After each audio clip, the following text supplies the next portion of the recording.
Olá, meus amigos, você que acompanha meu canal do YouTube. Vamos na última parte tratar sobre a sugestão de leitura bibliográfica sobre os 91 anos da história do PCB. É claro que todas as informações que eu dei são muito poucas diante da grandeza da história de uma organização que se confunde de fato com a história do Brasil republicano. Vamos lá às leituras.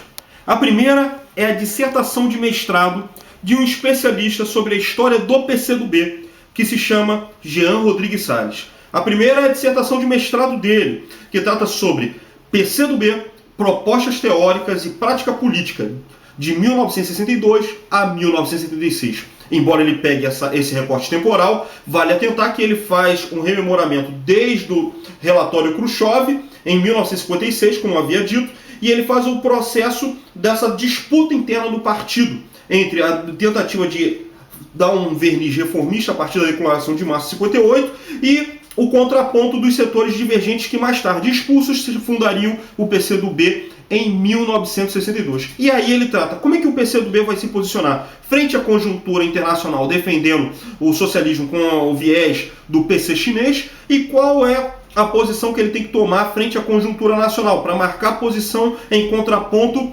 ao Partido Comunista Brasileiro. E ao mesmo tempo ele vai ampliar esse tema a partir da concepção de várias forças de esquerda sobre a Revolução Cubana em sua tese de doutorado. O mesmo Jean Rodrigues Salles ele vai tratar sobre a posição dos partidos comunistas que no início aceitavam a Revolução Cubana como um fato progressista, capaz de aglutinar as diversas forças de esquerda em um projeto de independência nacional, em um projeto de uma união dos países latino-americanos contra o imperialismo norte-americano, e ao decorrer desse tempo, as forças de esquerda começam a divergir a partir da crise que há dentro do PCB e que o PCB, frente às divergências internas que surgem, ele começa a condenar o foquismo. O PCdoB ele também condena o foquismo, mas ao mesmo tempo diverge da posição do PCB para tentar marcar a posição. E as outras forças de esquerda dissidentes do PCB e até do PCdoB também começam a ter as suas posições, inclusive apoiando a postura foquista de Regis Debray. Outra obra que a gente pode travar nessa discussão é uma dissertação de mestrado de Daniel William Carvalho, que trata também a mesma coisa que o Jean Rodrigues Salles fala. Ela consiste no título O Surgimento do PCdoB na Crise do Comunismo Brasileiro entre 54 a 62. E por que 54? 54 é um momento paradigmático. Vargas se mata e a postura que os comunistas tinham de radicalismo, de sectarismo, com o Manifesto de Agosto de 1950, começa a perceber que não tem êxito. E aí é necessário a retomada do diálogo. E aí você tem o comportamento do PCB em 55, que já passa a apoiar a tese da candidatura de JK e Jango, com a comunicação de Prestes, com o comunicado em defesa dessa candidatura, e automaticamente, com a releitura do relatório Khrushchev com a declaração de março de 58, você tem uma retomada do diálogo do PCB frente aos demais movimentos sociais. E aí essa crise toda que conhecemos até a fundação do PCdoB. O clássico do Edgar Carone, que embora possa haver certas controvérsias, mas factualmente é muito bom para você entender a história do PCB. Se chama PCB volume 1, que é de 22 a 43. Por que 43? Porque em 43 há uma mudança da posição do PCB, que de oposição a Vargas ele passa a apoiar Vargas a partir dos esforços contra o nazifascismo, numa ideia de frente única, e automaticamente em 43 Prestes seria reconduzido pela Conferência da Mantiqueira como secretário-geral do partido, mesmo estando preso. O volume 2 vai de 43 a 64, entre os momentos de avanço e de rupturas no diálogo com os segmentos da sociedade civil e com a classe operária, e de 64 a 82, que é o volume 3. E aí a gente tem mais ou menos o que seria a percepção do movimento comunista. Enfim, a Anitta Leocádia Prestes, onde de um outro vídeo, como sugestões de leitura de formação política, eu indico Luiz Carlos Prestes, O Combate por um Partido Revolucionário, que trata da vida dele de 58 até 1990, e tratando sobre todas as contradições, as linhas orientativas que Prestes daria ao Partido Comunista, enfim, outras questões que muitas vezes omitidas no conjunto da bibliografia tradicional sobre o tema, a partir de fontes inclusive inéditas.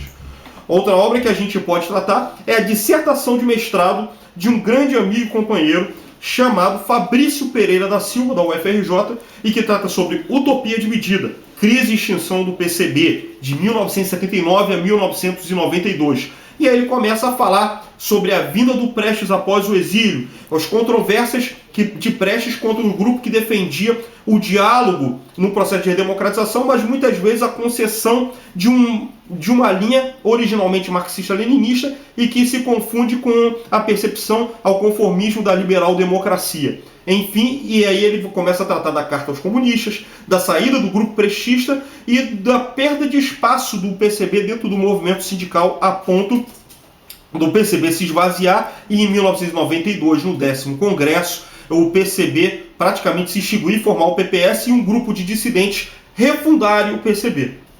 Também um clássico, tese de doutorado de um professor da UFRJ, tese de doutorado da Unirio, de Marco Aurélio Santana, o famoso livro conhecido chamado Homens, Partidos, Comunistas e Sindicatos no Brasil, em que ele faz uma trajetória de recorte temporal do Partido Comunista de 1945, ou seja, nos ventos da redemocratização do pós-Estado Novo, onde o PCB apoia Vargas, passando pelos anos 50, 60, as vicissitudes do PCB após o golpe civil-militar de 64, onde o partido é contestado internamente, há uma forte divisão interna no partido, e os amplos movimentos de esquerda começam a contestar o PCB, chamando de Partido Reformista. E trata sobre o ocaso da legenda dos anos 80, esse conflito do Prestes dentro do partido, com a carta aos comunistas, até o final da legenda em 1992, com a fundação do PPS e a tentativa de retomada da fundação do PCB, onde ele começa a fazer alguns questionamentos.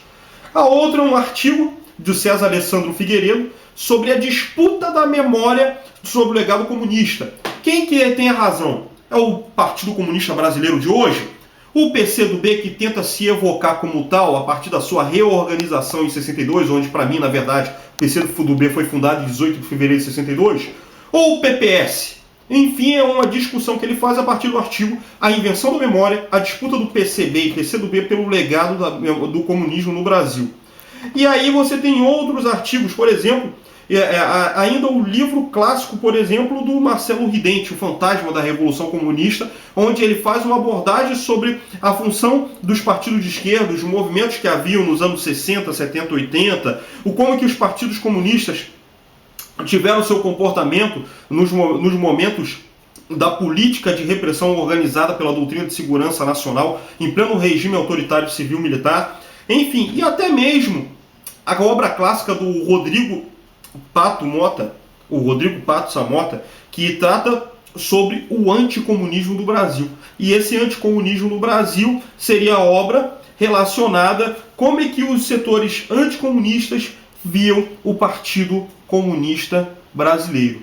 Enfim, é uma gama de sugestões de leitura. Existe, claro, uma penca de leituras muito maior sobre esse tema, mas que eu achei por necessário travar até mesmo para que haja uma literatura afim, capaz de embasar teoricamente cada um de vocês, internautas, e que possa fomentar um debate, não só sobre os 91 anos em si do PCB, mas qual é o legado que essa legenda e as outras legendas afins que saíram do PCB podem trazer à história do Brasil contemporâneo, inclusive nas disputas intrapartidárias dos partidos de esquerda. Seja onde for, espero que este tema possa sustentar um debate até mesmo sobre os rumos da esquerda brasileira no século XXI. Um grande abraço, conto com a sua paciência, conto contigo e com as suas sugestões, críticas e considerações. Um abraço!